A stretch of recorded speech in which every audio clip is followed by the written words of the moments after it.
Okay, so thank you very much. It's a pleasure to be here, and thank you for the opportunity to comment on Ed and Marcel's paper. Just to give you a quick background, so the author in this project put forward an interesting analysis as to the extent to which universal owner can and should be expected to sacrifice single firm value, even when doing so increase the value of the overall portfolio. As you probably realize by now, the authors are quite pessimistic about the potential of systemic stewardship that entails significant trade-off.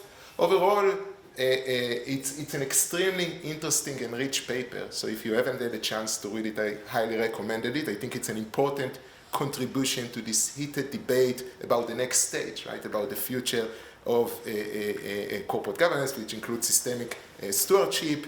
And honestly, I must say, I found the analysis, both the legal and the incentives analysis of the author, very persuasive.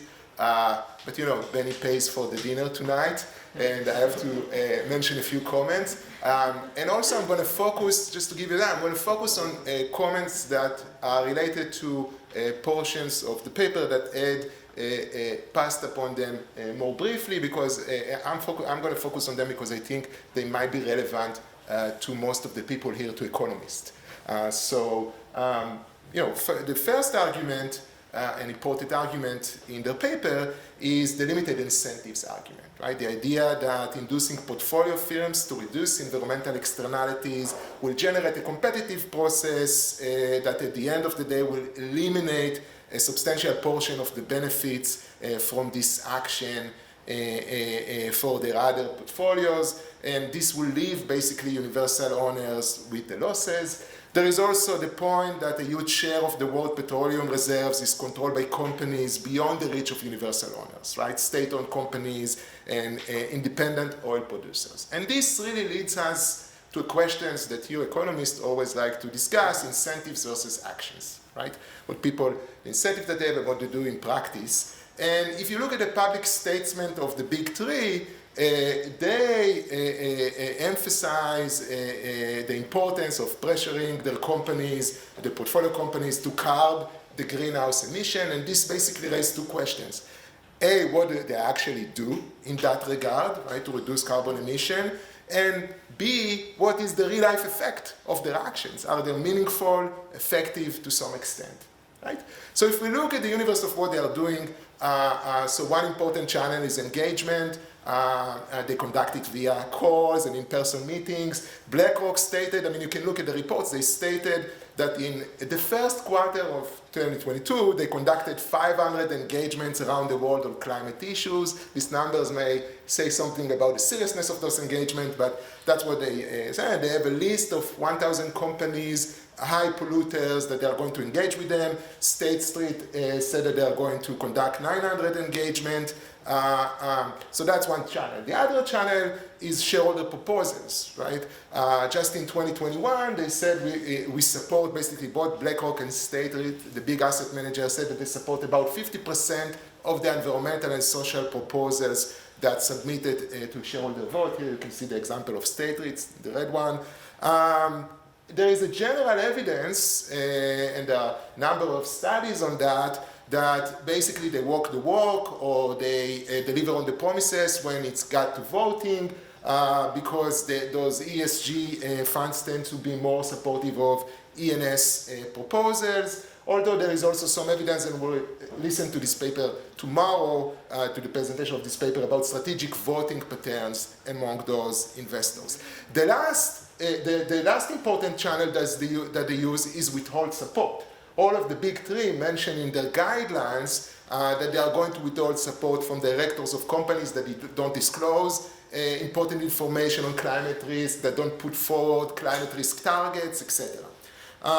So again, those are the actions, but there is a question as to the actual effect, whether it really impacts the world. And here there is a paper by Azar Eyal published in JFE in 2021 that look at the engagement on environmental issues conducted by the big three and try to see whether there is any effect on reducing emission, and they observed a strong and robust negative association between big three ownership and carbon emission and the reduction of carbon emission. More specifically, they find that the standard deviation increase in big three holding in a given firm is associated with about 2% in the emission reduction, and it's really, the results are stronger for the previous years. But we have to be very cautious here, right? Not too fast when we interpret those results. A few caveats are important to put on the table, right? This is just association. There is not, this doesn't really represent a causal effect.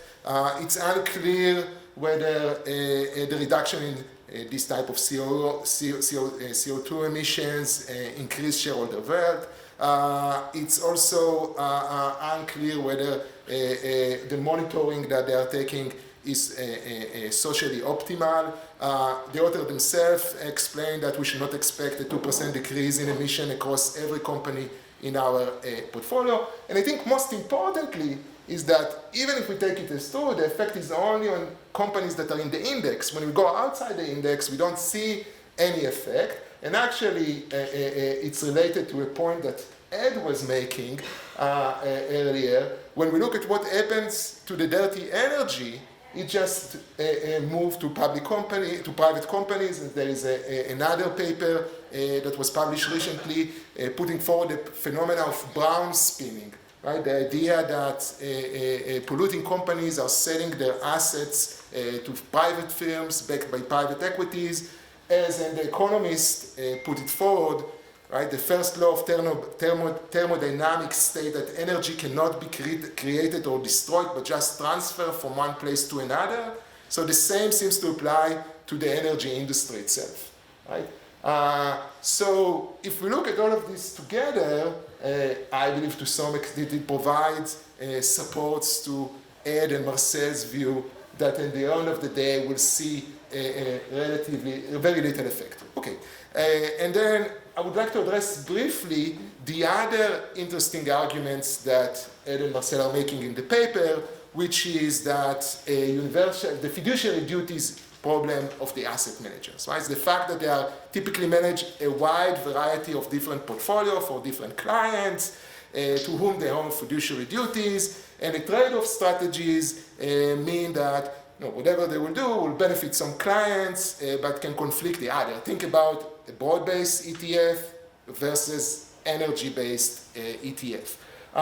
So, at least in theory, there could be an easy solution here. They can split the vote, right? They can vote differently when they act on behalf of the general ETF, when they act on behalf of the ESG ETF, and when they act on behalf of the energy ETF.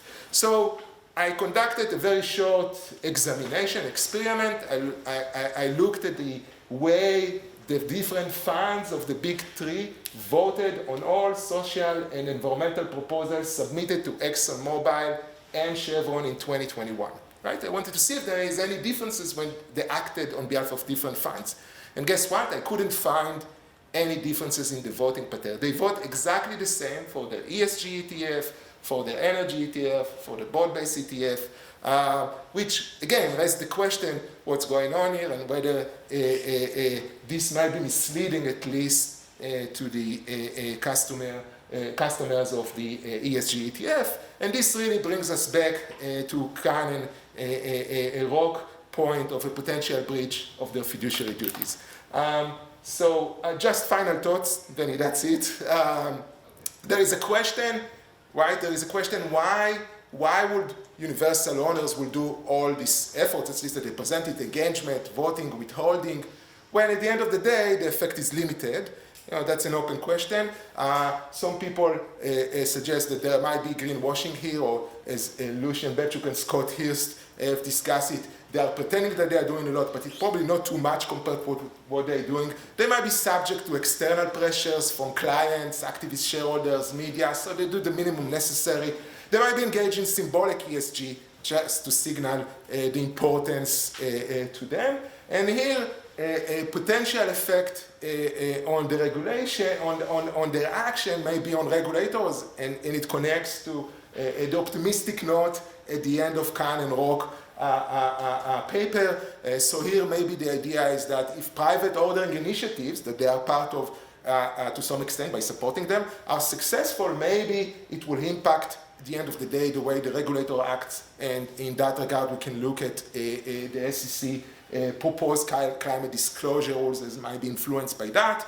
And the bottom line for this the crowd here is that we certainly need more empirical evidence on the effect of what those universal owners are doing and their impact on the environment. So thank you very much. And thank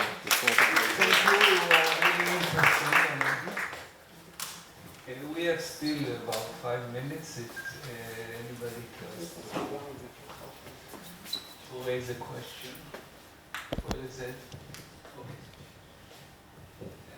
It's just more of a brief comment, which is, I really like your idea that corporate law is set up for the firm, right, and not for common ownership. But an extension of that, when you go beyond the US and the UK, you take Asia, which the climate problem is not going to be solved without involving 4.5 billion people and 3 out of the 4 largest economies in the world.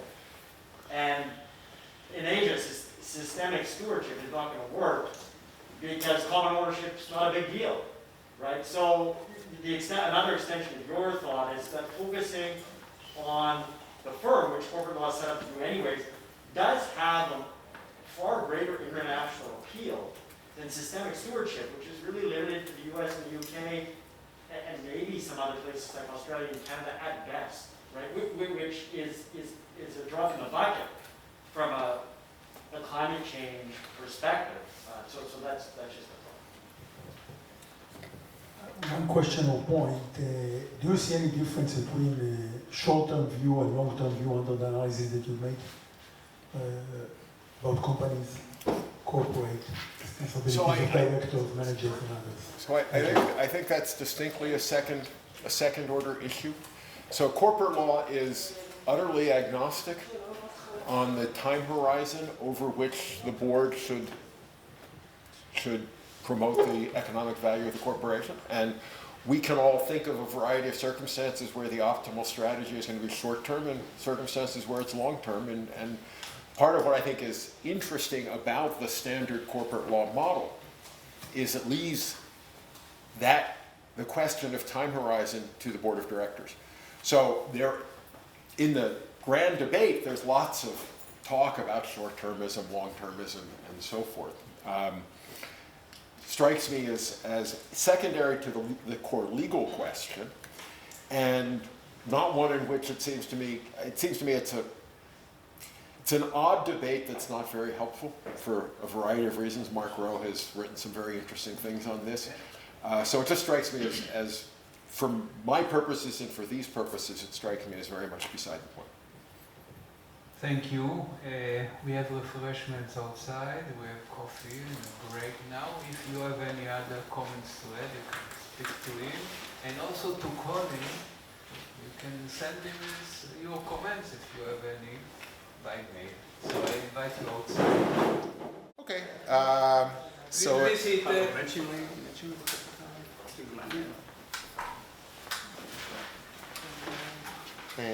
Okay, hello everyone, once again. If I haven't had my dinner to the last talk, so here's another presentation which will be slightly longer. This is a joint project with Professor Lucian Bebchuk and with Roberto Talarita from Harvard Law School. Lucian is also here and will participate in the Q&A.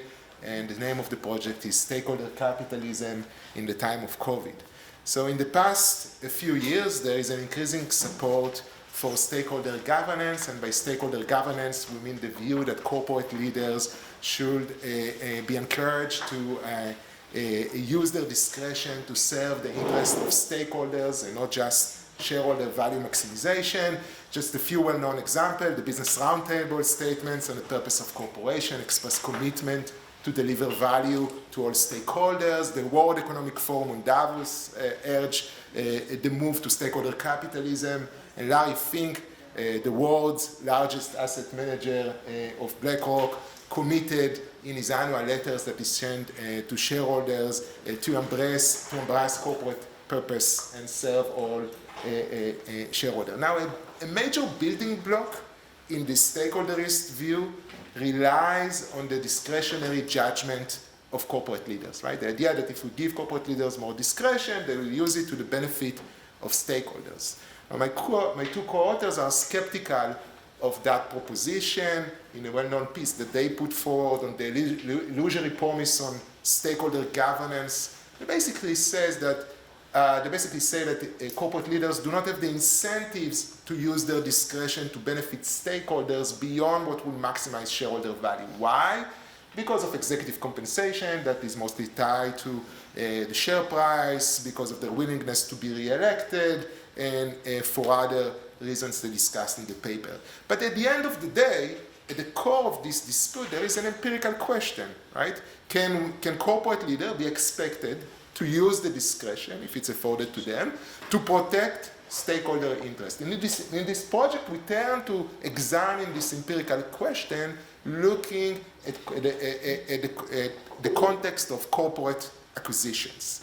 And just before I move forward, there are two versions of stakeholderism that have important implication for our context, for the context that we examine, for corporate acquisitions.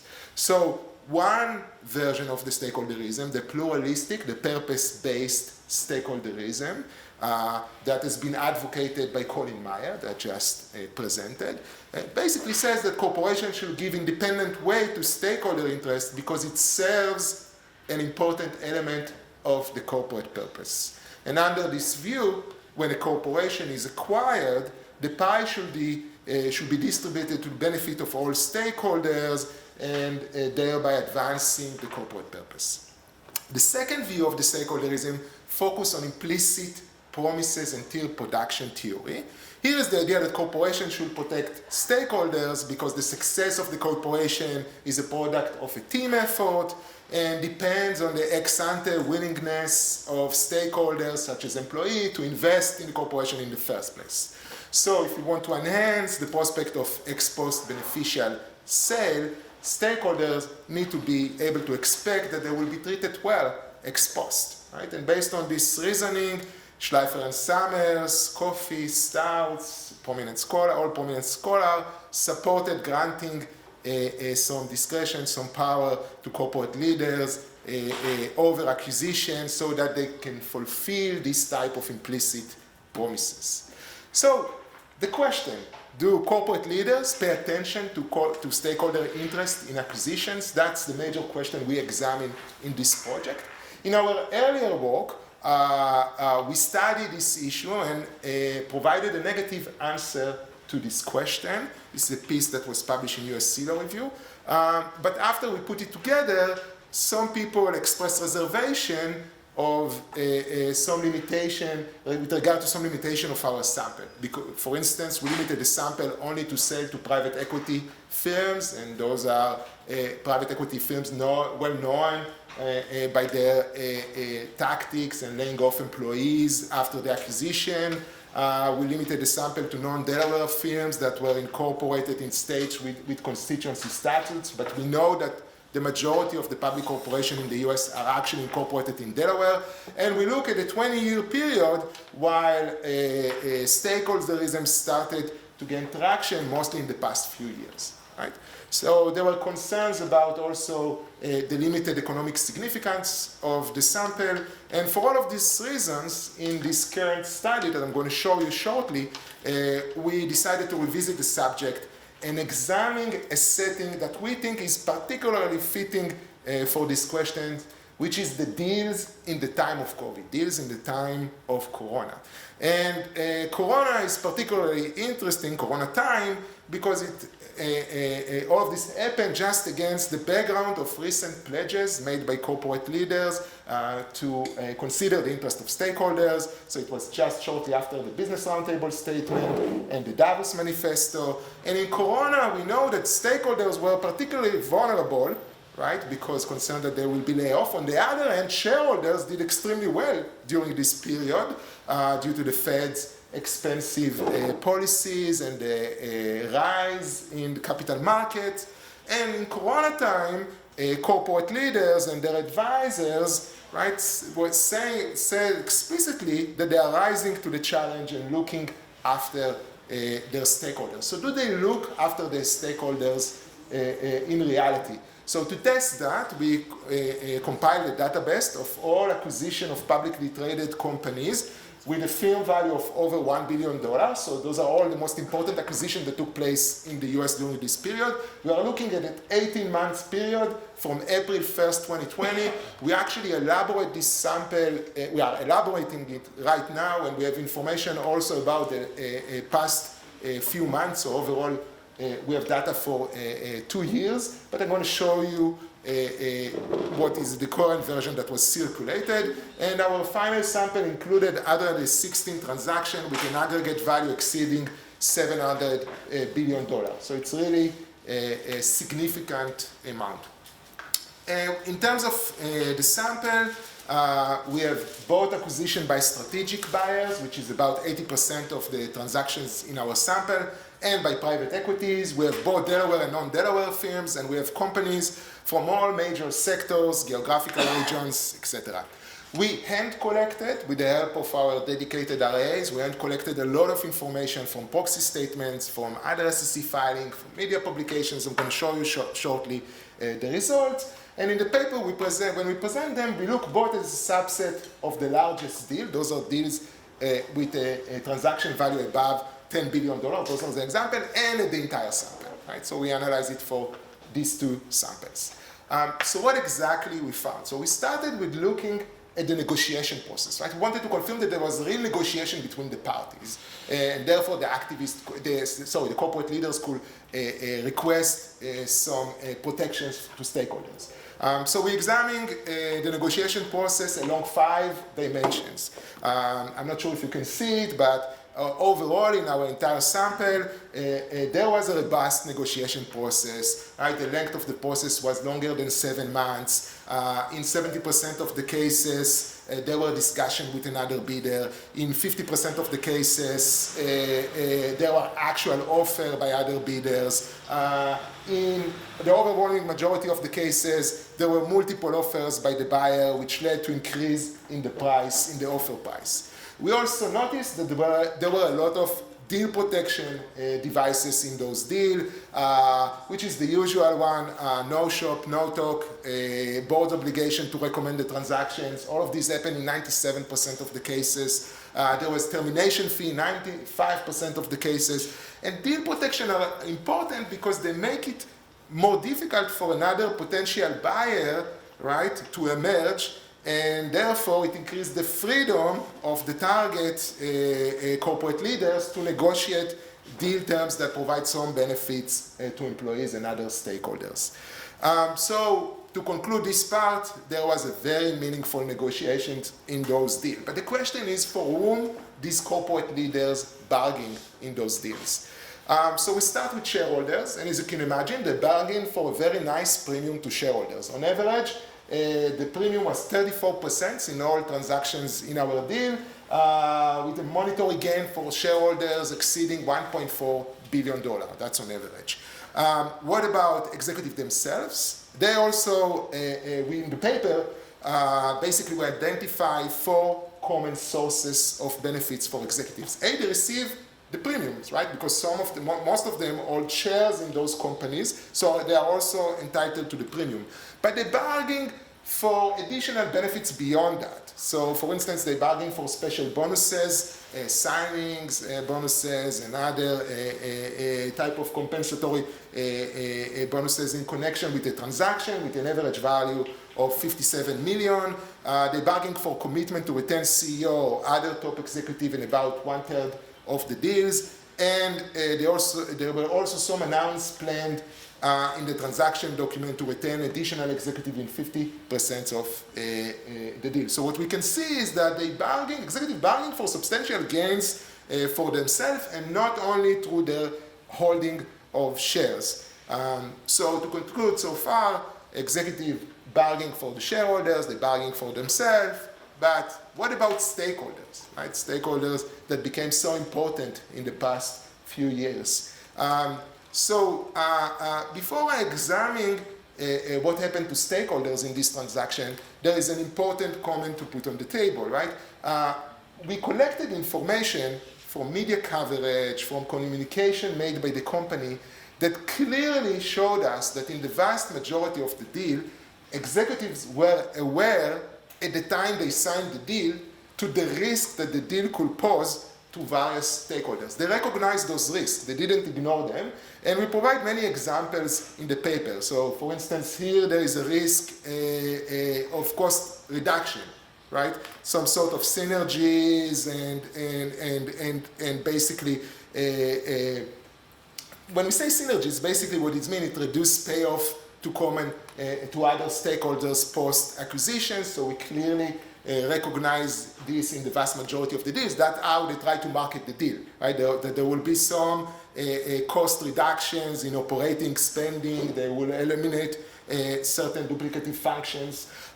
Sometimes they clearly reflect the risk of reduced employment, that people will be laid off after the deal. They either put it straightforward in a very direct way in the disclosure statement, or sometimes they try to be more subtle, especially in the letter to employees. So they will say something like the combined organization will embark on a thoughtful integration planning process, which is a very nice way to say basically that some people will lay off after we close the deal. And they also communicate the risk that certain headquarters will be relocated following the transaction. So all those risks were clearly in front of corporate leaders.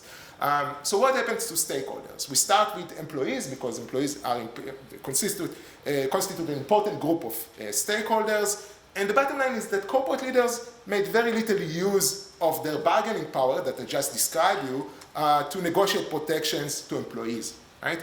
In 96% of the deal, they didn't negotiate any constraint on the ability of the buyer to lay off employee. Now you can say maybe the buyers are unwilling to tie their hands, but at least they could negotiate for certain compensation for these employees that are going to be laid off, but they didn't negotiate for any of these issues in 100% of the cases. They didn't negotiate even for symbolic compensation. You can think about golden watch, iPad, whatever, nothing.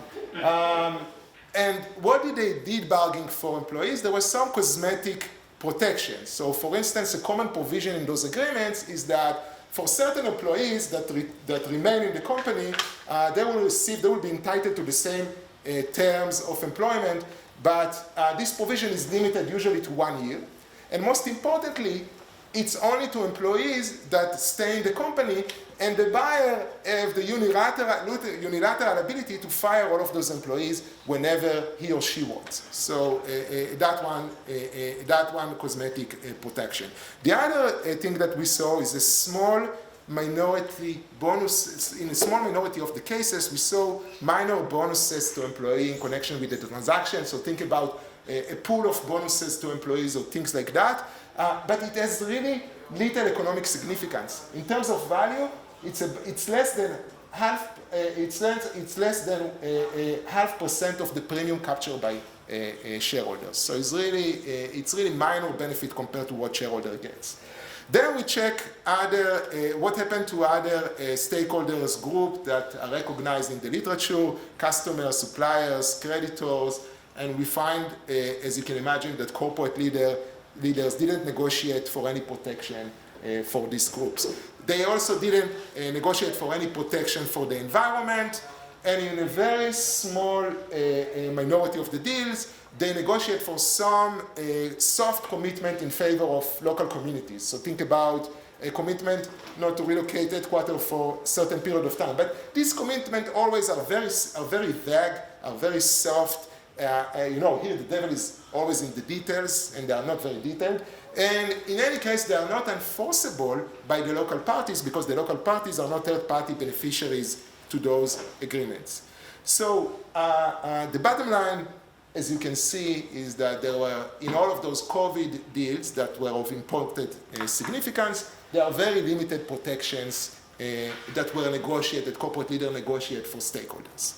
Now, then when we presented the paper, people started to come up with a different idea for empirical tests that we should conduct to determine whether our finding may be driven by other factors. So we devote a substantial part of the paper to address these other factors. So for instance, one could claim that corporate leaders may have been unable to obtain protection for stakeholders because the pandemic placed them in distressed circumstances and basically forced them to sell.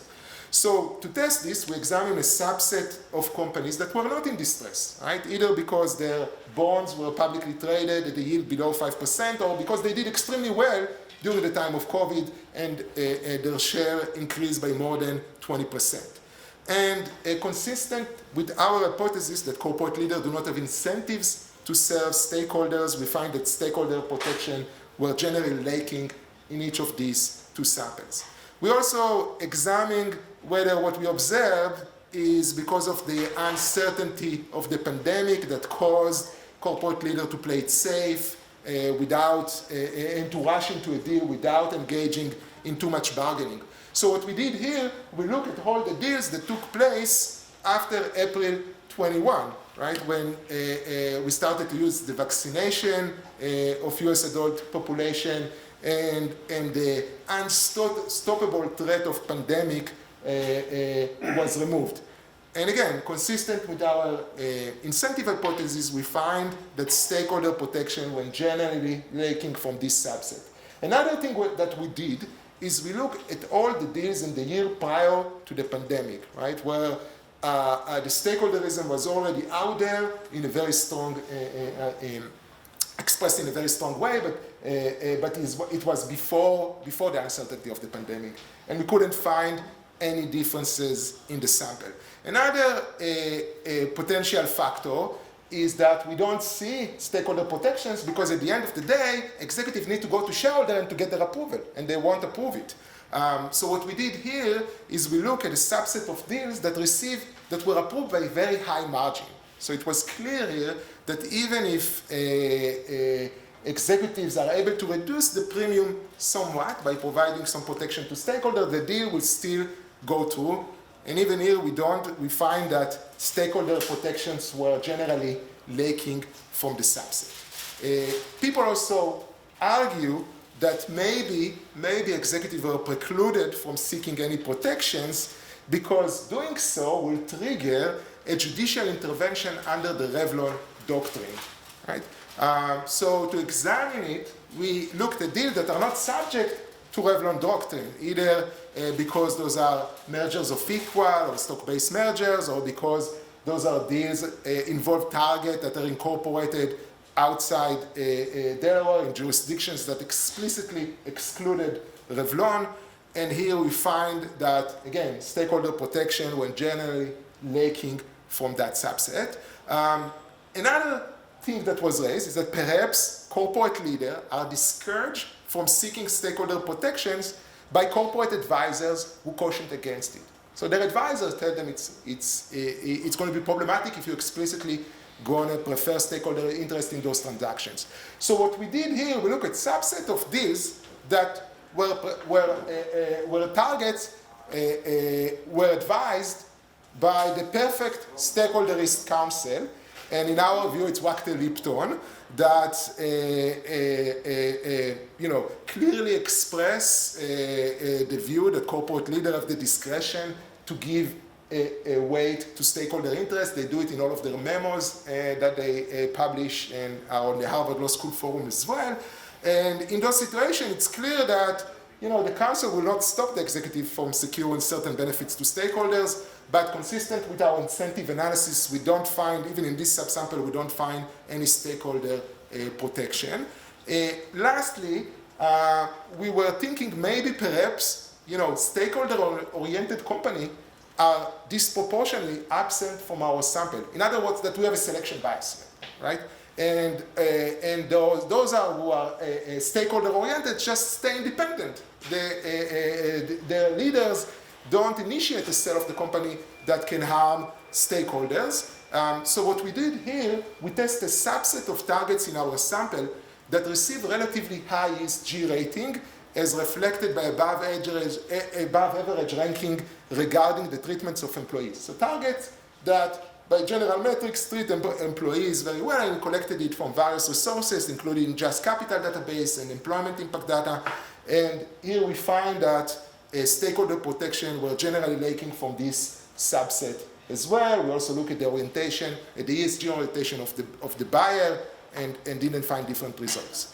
So this really brings us back to the question, why did corporate leaders not bargain for stakeholders in the time of COVID? We looked at, as you noticed, we looked at many potential explanations, and in our view, the likely driver is that the incentives are not there, right? That leader incentives are not to benefit stakeholders beyond what would serve shareholder value and their own interests. And we think this is inconsistent with the belief that corporate leaders can be expected to protect stockholders when selling their companies, either because they think that it is part of the corporate purpose, or because it will help them to fulfill implicit promises and induce ex-ante investment by stakeholders in the corporation. The last part of the paper, we turn to examine potential objections to our setting in general, and to our conclusions. And as you can see, we don't believe that these objections rebut our main conclusion. So one type of this example, of these objections, for example, right? People could say that stakeholder protections among deal terms, we don't see those stakeholder protections among deal terms because it's really inefficient for buyers to tie their hand post deals, right? It's not flexible. In other words, buyers will not agree to do that, right? They don't agree to any constraint post deals. But here what we can say is that even if buyers do not agree to this type of constraints of laying off employees, they can agree at least to compensation, and because they don't mind, at the end of the day, they put a dollar value on the deal, so they can agree to compensation or some sort of other payment to laying off employees. So they agree to a different allocation of the surplus within the sale, and we don't, that's why we don't think it's a strong objection. Another potential excuse is that what we are looking at is unconventional, right? I mean, what we have is inertia among deal designers. This is how they do those deals for years. And basically, we are looking for something that is not conventional, and that's why we don't find anything. But again, we don't think that this is a very persuasive argument. Why? Because this is an area with high-level and hard-working advisors. They are constantly engaged in legal innovations, in legal designs. So if their corporate leaders, their client, will say, this is what we want, they'll find a way to incorporate it into the agreement and to find the necessary contractual agreement. Another potential explanation is maybe we don't need it because the buyer can provide soft pledges, right? The buyer can provide soft pledges to the target. Say, rely on me, I'll make sure not to lay off employees.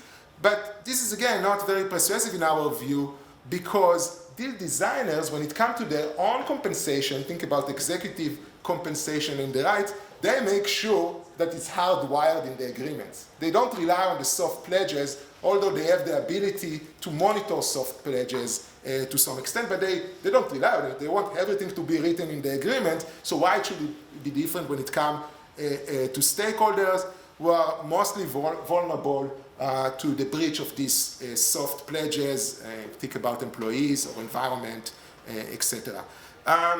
Another potential explanation is that basically what we observe in our sample is the choice of minority stakeholder disregarding leaders that choose to sell, right? That those who choose to sell are the ones who don't care about stakeholders. But again, we don't think that this necessarily have to be the case. If there is a sale that produces significant surplus, even stakeholders regarding leaders, even leaders that care about stakeholders, can initiate those sales and just allocate the surplus differently and secure more value to stakeholders. And the last argument I'll touch upon briefly is the final end period argument, right? It's basically saying, your work is limited to final end period, but things may be different when it comes to ongoing business decisions. And of course, we think it is interesting to investigate ongoing business decisions. This should be subject to another research. But when we think about final end period, there are 2 points to take into mind. A, those are important acquisitions that involve in the allocation of significant value between shareholders and other stakeholders. And B, from a theoretical perspective, it's far from clear to us that in ongoing business decisions, corporate leaders are likely to act more favorably to stakeholders. If you think about it, in ongoing business decisions, corporate leaders thinking about the need to be re-elected, right? So there the incentives are also to favor shareholders, as Amir also mentioned, to some extent because they think about the next annual meeting. So to conclude, stakeholder capitalism failed to deliver during the time of COVID, according at least to our evidence and to the research we conducted. Our findings are consistent with the view that corporate leaders have incentives not to serve the interests of stakeholders, and we think that this finding caution against accepting or relying on claims made by the supporters of stakeholder capitalism. Thank you.